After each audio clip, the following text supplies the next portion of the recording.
Soit on manque de chiffres qui proviennent des services sociaux, des services judiciaires. Et donc on n'a pas toujours le relevé des données des services de gendarmerie, de police, ou alors on ne sait pas forcément les exploiter. Soit on manque encore de certaines enquêtes.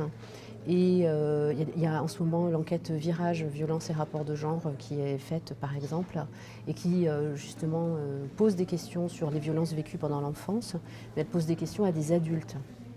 Donc on a des éléments d'enquête sur ce que les adultes disent de ce qu'ils ont vécu pendant l'enfance.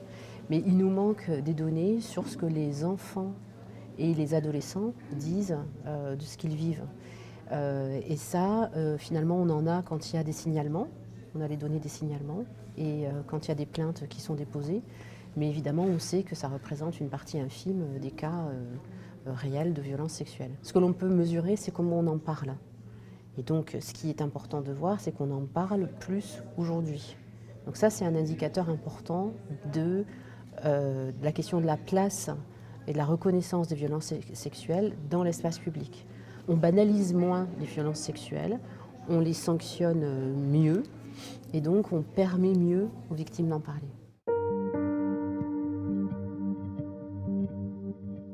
Les cultures produisent un imaginaire, des rapports de genre, des rapports entre les adultes et les enfants, un imaginaire de la sexualité qui peuvent être des facteurs favorables à la survenue des violences sexuelles.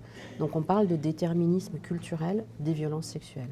On ne peut pas dans l'espace républicain considérer qu'il faut relativiser des problèmes en fonction des cultures des personnes qui les vivent, parce que en fait, ça serait faire la part à des particularités culturelles, à des problématiques culturelles qui déresponsabilisent les auteurs la plupart du temps et empêchent de penser la question de l'égalité.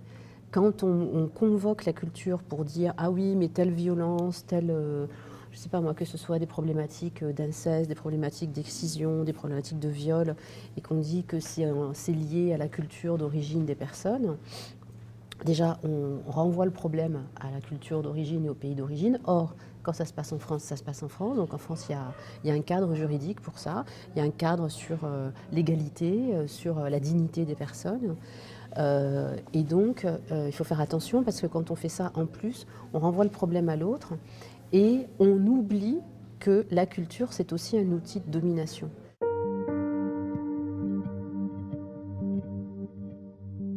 Il faut miser sur le côté progressiste de toutes les religions. Dans toutes les religions, il y a un côté progressiste, un côté beaucoup plus conservateur, beaucoup plus réactionnaire. Il faut miser sur les progressistes, il faut miser sur les hommes et les femmes qui pensent effectivement que les religions doivent s'adapter avec leur société, leur temps, l'histoire. Et il faut espérer que ce soit dans la religion chrétienne, catholique, protestante, juive, musulmane, il y a suffisamment de progressistes pour comprendre aussi que, en l'occurrence, on parle des violences, que ces violences ne peuvent perdurer sans porter atteinte à toutes les personnes. Mais c'est vrai que les résistances religieuses sont ce qui personnellement m'inquiète le plus.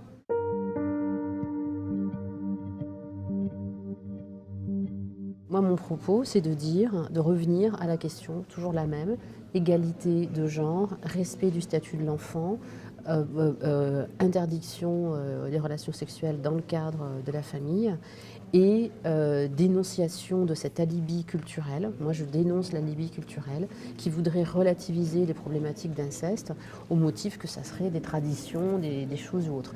En Guyane, en Martinique, oui, dans d'autres pays, dans d'autres régions au pays, on dit que l'inceste apporterait bonheur à l'homme qui le commet, donc avec les filles de sa famille.